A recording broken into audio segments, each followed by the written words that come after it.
It's a happy day because we honor World Natural Resources. My name is Bart van Hoof. I'm a professor of Universidad de los Andes in Bogota, Colombia, and a researcher of the Latin American Center for Sustainable Development Goals. I'm the moderator of this panel on circular economy in a transforming world. Just a short introduction.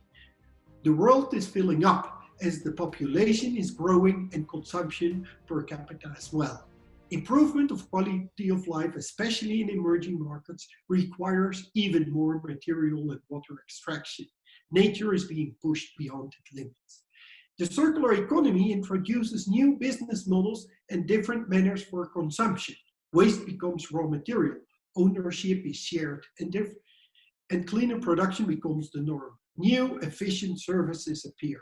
The circular economy is already out there. More and more companies, cities, and governments are discovering its potential. It's an opportunity to coordinate this panel from Colombia as the first country in Latin America to present its national strategy on circular economy. This panel invites 7 leaders of global institutions to motivate their perspectives on the circular economy as a new paradigm to advance environmental sustainability. Our first panelist is Daniele Calleja, Director General of Environment of the European Commission. We asked Mr. Calleja about what are the opportunities of the circular economy for the global transforming world, and what is the interest of the European Commission in the circular economy to become a universal paradigm. Thank you very much. And let me start by saying it is a great pleasure to be with you on the World Environmental Day. It is a privilege, and I have to say I am very, very pleased to be present virtually on this occasion. Yes, the circular economy is a challenge. It's a global challenge because we only have one planet and we are consuming, extracting, producing, and putting pressure on the natural resources at a rate that if we continue like this, one planet will not be enough. We will need 3 planets. So there is a very, very important challenge that we will all have to face. We see the pollution in the oceans. We see the waste that we have generated. We have never generated more waste. We have never produced more ecological damage. So we need to change. Business as usual will not solve our problems. Our problems have to do with the loss of biodiversity. Our problems have to do with climate change. Our problems have to do with the fight against pollution.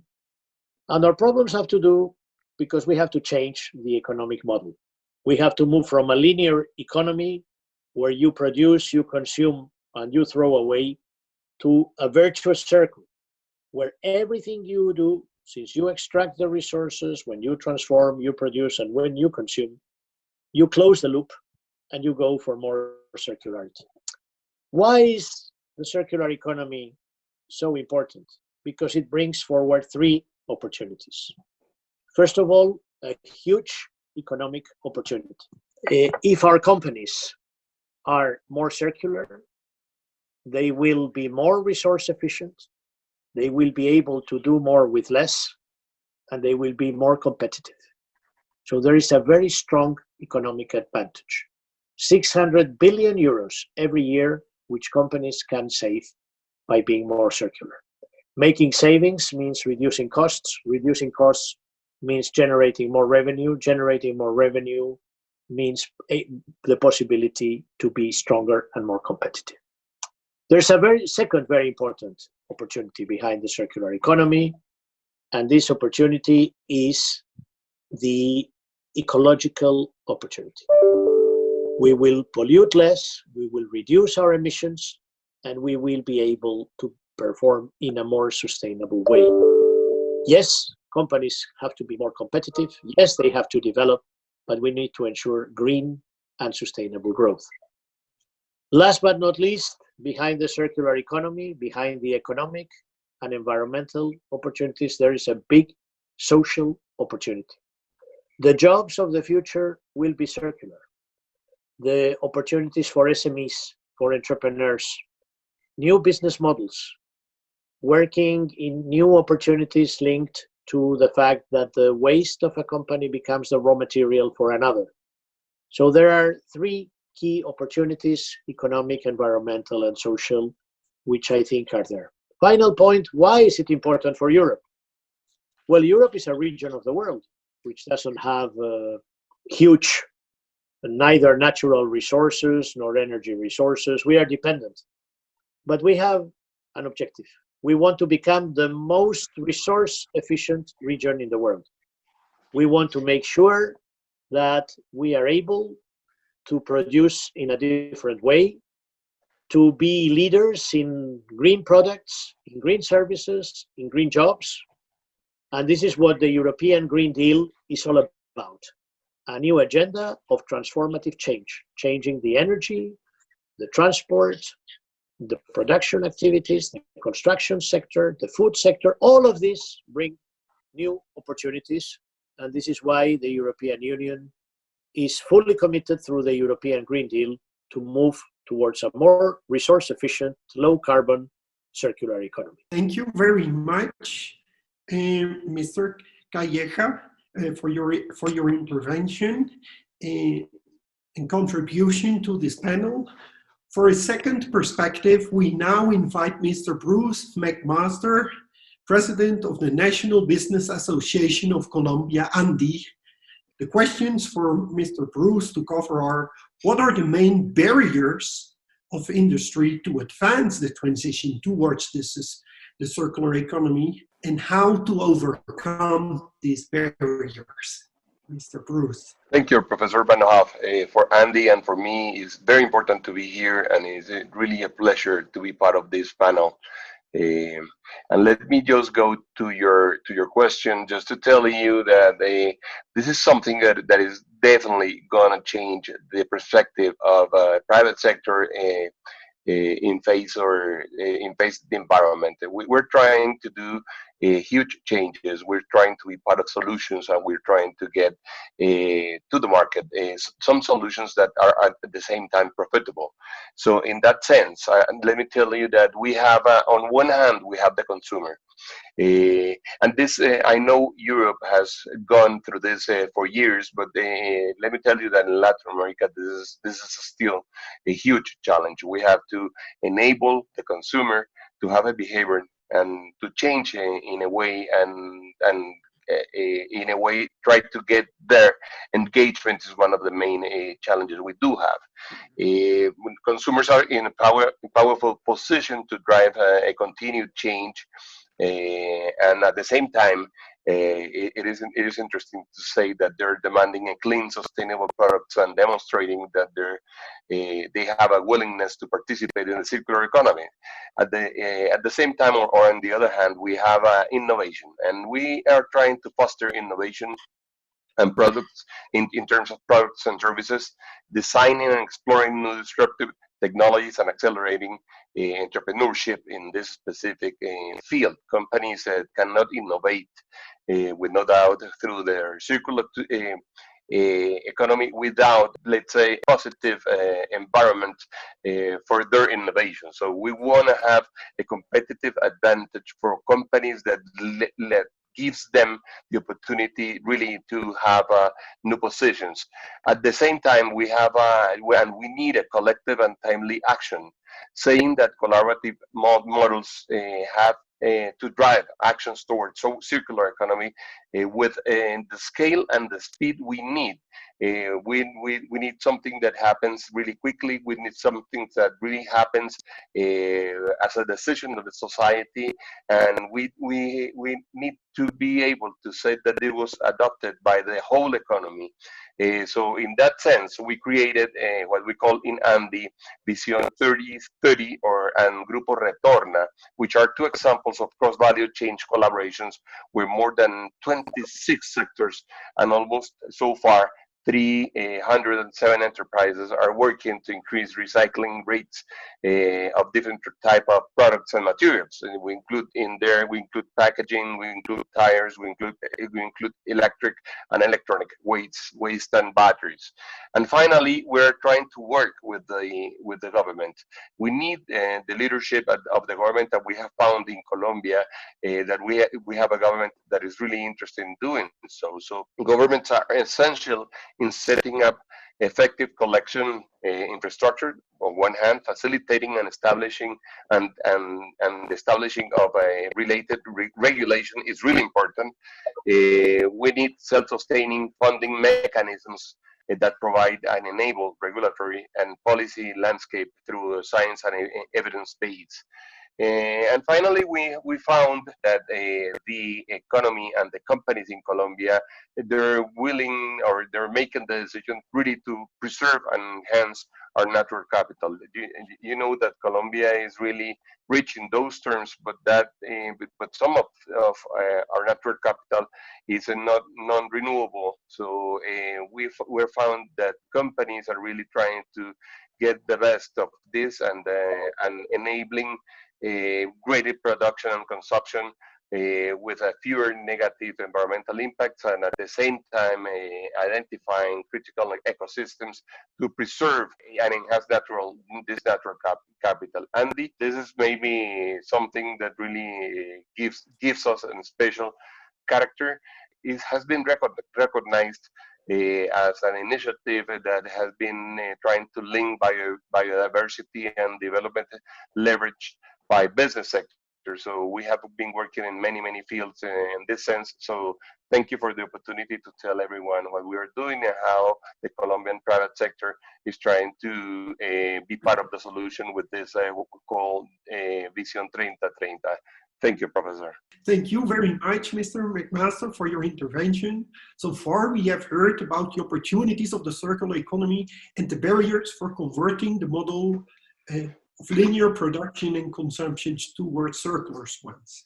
Now we invite Mr. Dominic Walk-Ray, Managing Director of the World Economic Forum, to the floor.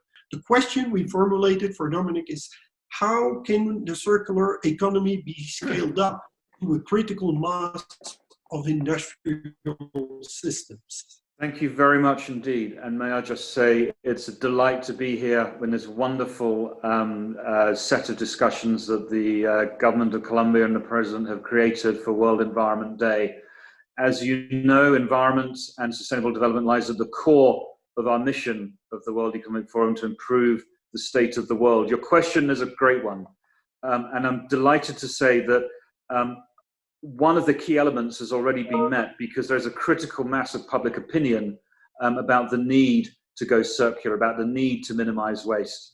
When we released in 2016 a short video that said from our analysis with the Ellen MacArthur Foundation that unless we change our ways, there would be more plastic than fish by weight in the ocean by 2050, it was the best meme we've ever released.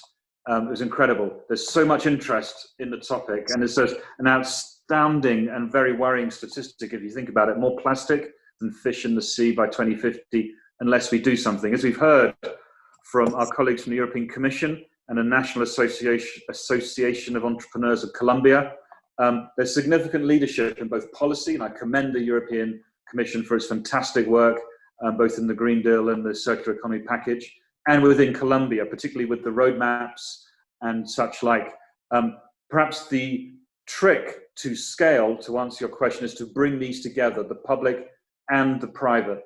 And I would suggest to you and the viewers that there are two elements to that. One is about public-private collaboration and the mechanisms and platforms that can do that. And the second is around innovation.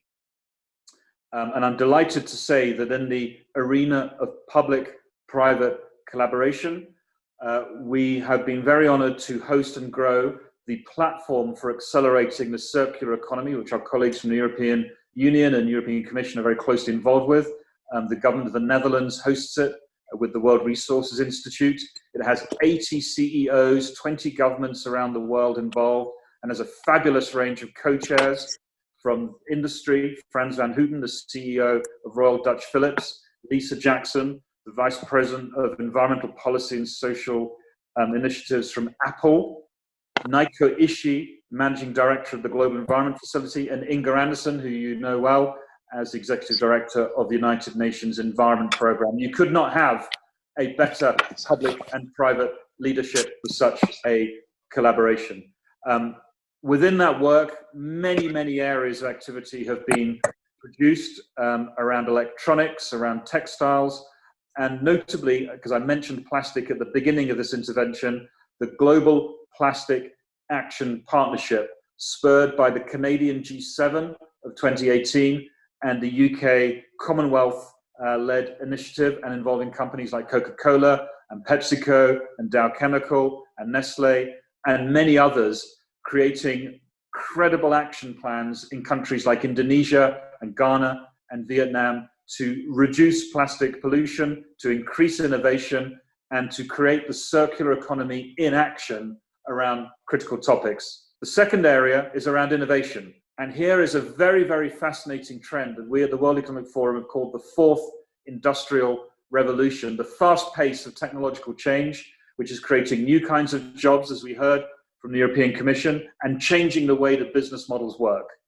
For example, in the investment in artificial intelligence in 2018 was 44% less than it is today. $36 billion a year is spent on artificial intelligence today, and that's doubling pretty much exponentially. A lot of that can go into looking at supply chains, looking at tracking resources, looking at monitoring and measuring and predicting flows of waste. It will change the game in terms of business models for the circular economy. That is why, together with our partners and colleagues in the government of the UAE, the United Arab Emirates, we host and run something called Scale 360, which is producing the fourth industrial revolution and the circular economy together to meet breakthrough innovations. So there's some very exciting things in play. We're delighted to work with our colleagues at the International Resource Panel, our colleagues at the European Commission, our colleagues in Colombia, and again, I commend you on your roadmap for the circular economy. And I can only say that from our perspective at the World Economic Forum, even though there is an enormous human crisis with the COVID challenge that we face, the innovation pathways out of this crisis involving the circular economy look very promising indeed. And if we are to build back better out of the COVID crisis, and the circular economy has got to form a key part of that pillar. One example of that is with the low commodity prices that we're now facing because of the demand slump for many different things. The leadership that the European community is showing in terms of a Green New Deal, green subsidies, for example, in the aviation community to reconfigure the industry. The same thing could happen in terms of policies and incentives to create a circular economy build back as well. So we're delighted to play our role as much as we can as the International Organization for Public-Private Collaboration. Thank you. Thank you for your contribution, Dominique. We continue our panel with Jos Blériot. And Jos Blériot is an executive lead institution, government and cities of the Ellen MacArthur Foundation. The question for Mr. Blériot is, what is the role of international cooperation and experience exchange for the transformation towards a circular economy? Thank you, Bart, and thanks to all my fellow panelists on this great day. It's fantastic to be able to be speaking to you all from the safety and comfort of my home. So first of all, I think the really good news is that the circular economy is part of the international discussion. It's already out there, as you said, Bart. It was a pre-existing trend. It's something that governments and leading companies have been investing in for a while now. We can see that it's present at international level in various important forums, and I'm thinking about the United Nations Environmental Assembly, but also the G20, the G7, the OECD, and of course institutions such as the European Commission, or at national level we see conversations happening in China and also now in Latin America. So there is an important need for that dialogue, because the dialogue creates alignment and sense of direction around a shared perspective and the conceptual framework of the circular economy, which is placing itself as a credible way to deliver a lot of the crucial objectives that the world has set itself, such as the SDGs, of course, but also the climate objectives, the Paris agreements, low carbon economy strategies that are contained within the circular economy are absolutely key to reconcile economic development and the achievement of these goals. And this is why creating this international alignment is key. Now, the good news is, of course, that very concretely, we don't need to wait for an international binding treaty or a very heavy process like that, because it's an opportunity. We have seen governments and companies acting on it. There is activity bubbling under the surface, and now we need to take it to scale. And the way to take it to scale is going to be through the exchange of best practices, through lessons learned from the early adopters, whether they're private or public sector. And we really see that happening notably in Latin America at the moment, because there's the Latin American and Caribbean Coalition, which has been brought together by the United Nations Environment Programme, which is creating that sort of multilateral, multi-government platform to make sure that this development doesn't happen in silos and everybody is on the same page. And now I'll finish with this. The co-creation process that feeds on those lessons is crucial, but it doesn't play out only at international level. It really is key that it involves all the stakeholders, private and public, in order to really foster a sense of co-creation. And rather than go to the usual lowest common denominator and the fight and the tension between private and public sector, if we agree on a positive pathway for circular economy, then we can co-create the rules of the game together. Thank you very much for your contribution, Mr. Blériot. We continue our panel with Elisa Tonda. Elisa Tonda is the head of Consumption and Production Unit in the UN Environment Economy Division. Our question for Elisa is, how does the circular economy relate to programs on cleaner production, eco-industrial parks, public sustainable purchase, and other programs that the UN leads? Bart, thank you very much for the question, and thank you very much for the opportunity of sharing some thought in the context of the celebration of World Environment Day in Colombia this year. The Global Resource Outlook, published in 2019 by the International Resource Panel, indeed reminds us that 90% of global biodiversity loss is caused by resource extraction and processing. Therefore, transitioning towards an economic model that aims to conserve resources within the economy at the highest economic value in order to minimize pressure on natural resources as well as pollution of the environment is of paramount importance in our discussion today. Building circularity in our economy enables us to shift towards such economic model. And it's also a great avenue to reduce climate change. Another recent report from the International Resource Panel shows that greenhouse gas emission from the material cycle of residential buildings in G7 countries and in China could be reduced by at least 80% in 2050 through more intensive use of homes, design with less materials, improved recycling of construction materials, and the combination of other strategies related to circularity.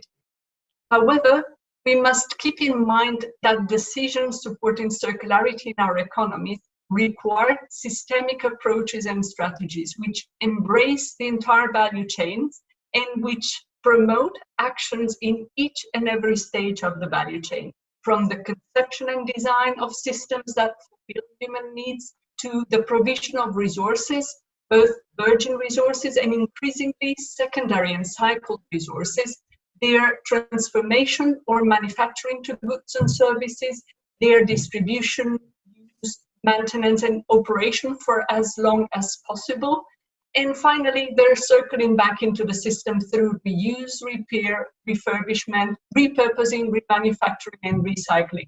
And examples of actions applicable in each stage of different value chains can indeed be found in UNEP's circularity platform.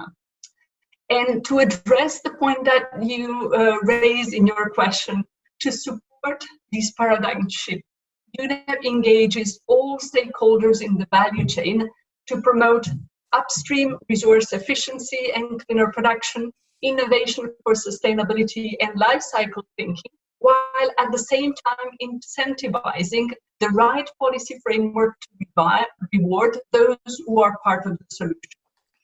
We also work to create market condition and demand for those goods and services that foster circularity. For example, as you referred, by embedding circularity in sustainable procurement, as well as through better consumer information and through the promotion and awareness of more sustainable lifestyles. And finally, UNEP promotes all of these with robust, science-based, evident and approaches, ensuring that options and alternatives forward are better from a life cycle perspective and do not generate unintended trade-offs between life cycle stages or environmental impact. And an example of these is the recent compilation of life cycle assessment studies comparing single-use plastic bag and their alternatives.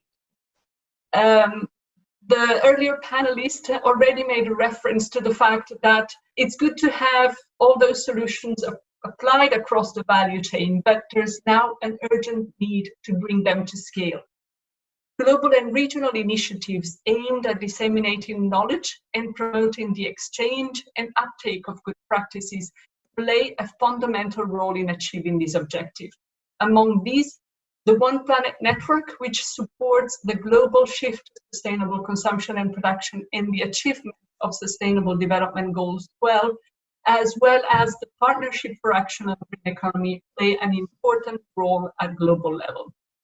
In the region, the already mentioned Regional Coalition on Circular Economy, supported by UNEP, by other UN partners, and institutions active in the area of circular economy, is instrumental in developing the common regional vision to advance towards circularity and achieving larger impact through cooperation, regional exchange of best practices, and technical support.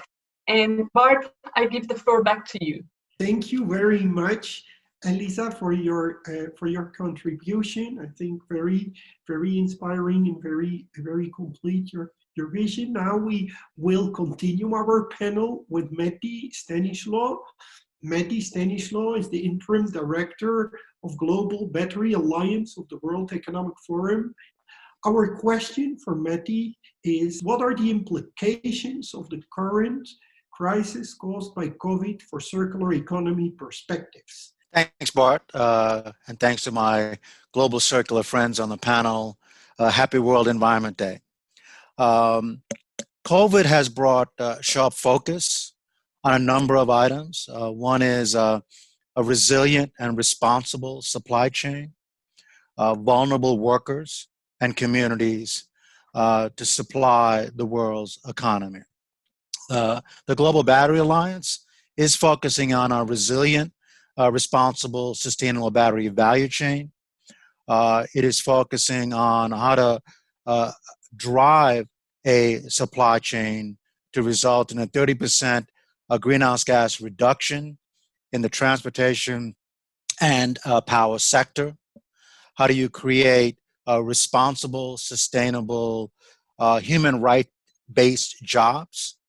And how do you create access to energy for communities that currently do not have energy, particularly communities in Africa, which is a major focus. The key to achieving this ambition is a circular system.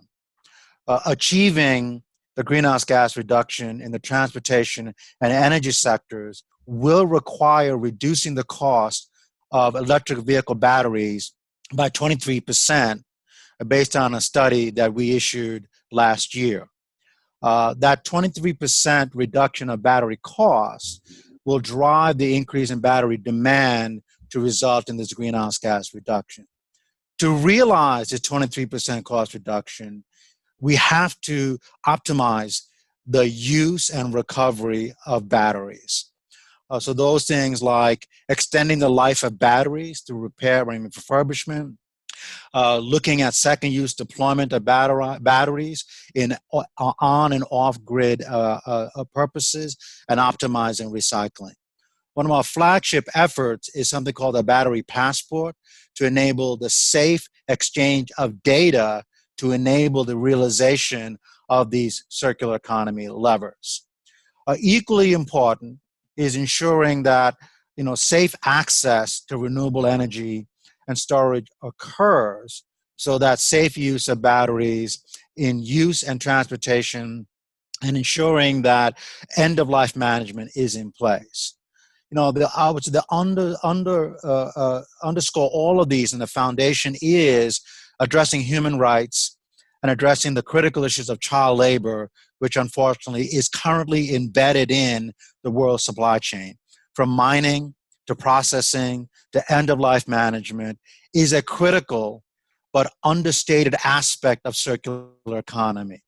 And COVID brings sharp focus in on making sure that these workers, be it artisanal miners, be it informal sector miners, are a critical part of a circular economy. They are safe, they get fair wages, so they are a critical component of driving a global circular economy. Thank you, Bart. Thank you, Mehdi, for your contribution. I think you stressed very interesting aspects of what we're experiencing in this Corona crisis. The need, the resilience of nature, and also the resilience of our connections to value chains and consumption and to our and living together. Our last speaker of this panel will relate to the different topics on which the foregoing speakers already connected to, which are the Sustainable Development Goals. I will first introduce you to Mari Pantsar. Mari is the director of the Finnish Innovation Foundation, Sintra. Our question for Mari is, how is the circular economy connected to the Sustainable Development Goals, the SDGs? Thank you so much, Bart, and thank you, colleagues and friends in the panel. So this is really a wonderful way to spend the World Environment Day and celebrate this most important topic. So even before the COVID-19 crisis, the world had a big task ahead to reach the Sustainable Development Goals.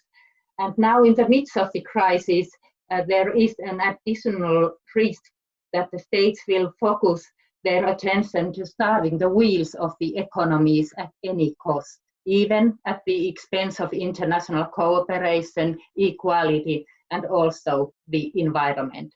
And this must not happen.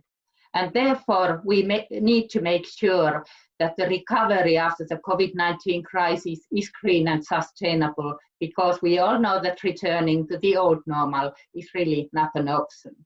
And here, the SDGs provide the best available framework. So we all know that all the SDGs are interlinked, and it is often said that these SDGs are like a house with 17 rooms and 17 doors. No matter which door you enter the house, you will end up in any room, as they all are connected to each other. And we at Citra see that it is excellent that climate action and biodiversity are included in the SDGs. But we also see that climate action, this is SDG 13, life below water, SDG 14, and life on land, SDG 15, are really imperatives. Because if they are not met, no other goals can be achieved in the long term. And as Elisa already mentioned, so on the other hand, climate and biodiversity targets cannot be met without the circular economy, because according to International Resource Panel, extraction and processing of natural resources causes over half of the global greenhouse gas emissions and more than 90% of biodiversity loss. So circular economy is really a prerequisite for the prosperity in the world, and without the circular economy, we cannot meet the SDGs. So we must simply make better use of the materials that already exist in our societies instead of extracting more and more natural resources and causing more and more air emissions and biodiversity loss. And we at Sitra, we believe and we have seen that there are numerous and excellent solutions and business models of circular economy somewhere in the world. We just have to make those excellent solutions visible, scale them up rapidly in the whole world, of course taking the regional differences into account. And these solutions actually prove that it is possible to decouple the use of natural resources from the economic growth and well-being of people and help us to make the transition towards the circular economy. And this really gives us hope also in the World Environment Day. And I believe that in future we will use more services instead of owning things according to SDG 12, responsible consumption and production. So, dear friends, 3 years ago on June 15, 2017, Sitra hosted the first World Circular Economy Forum in Helsinki in Finland because we wanted to celebrate the World Environment Day and especially acknowledge the important work that the UN Environment Programme is doing. And this year we will host a virtual forum together with Environment and Climate Change Canada, and there we will discuss how we can use the circular economy for reconstruction of our economies after the COVID-19 crisis, and also how we can use the circular economy in order to build more sustainable, more resilient, more equal, even more inclusive societies. So let us continue this very important work together, and thank you for the panel and happy Environment Day for everyone. We thank our 7 panelists for their sharp contributions on the global perspectives on circular economy in a transforming world. Our first speaker, Mr. Yaga of the European Commission, sustained that we need to change business as usual into vertical cycles of the circular economy to overcome resource scarcity. Moreover, the circular economy will bring us cost savings, pollution reduction, and employment generation. Our second speaker, Mr. Bruce McMaster of the National Business Association of Colombia, highlighted that the challenges to include the consumer in the innovative business models to reach out to the scale and with the speed we need for the transformation towards the circular economy. Mr. Dominic Waghrow of the World Economic Forum identified public-private collaborations to platforms as prior actions to change the way business models work, using artificial intelligence and supply chain collaborations for advancing circularity, even in markets where commodity prices are low. Our fourth speaker, Mr. Jos Blérion of the Ellen MacArthur Foundation, complemented the foregoing perspective by integrating the circular economy in the international discussion on climate change, the UN Assembly and the regional coalitions and multi-governmental platforms. Mrs. Elisa Tonda of the UN Production and Consumption Unit reminds us that 90% of global biodiversity loss is caused by resource extraction and that greenhouse gas emissions should be reduced by 80%. This can be achieved by scaling knowledge exchange and partnerships for action in the value chain, applying eco-design, provision of sustainable resources, transformation of manufacturing and refurbishing. Mr. Matti Stanislaw of the Global Battery Alliance identified how the COVID crisis focuses resilient, responsible value chains. He presented the example of power energy sector that aims to improve energy access through savings in battery costs as a goal of the circular economy. Finally, Mrs. Mary Tonda of Sitra in Finland presented the Sustainable Development Goals as the best available framework to assure that economic recovery is green and sustainable. She identifies SDGs 13, 14, and 15 as imperatives because they enable other goals that make better use of materials. Concluding this panel, the circular economy is a global language for change towards sustainability of production and consumption. The perspective aims at significant and scalable impacts. International collaboration is key to mainstream the circular economy in a post-COVID world. Another time, we thank our speakers. Have a happy World Environmental Day. Enjoy and respect nature.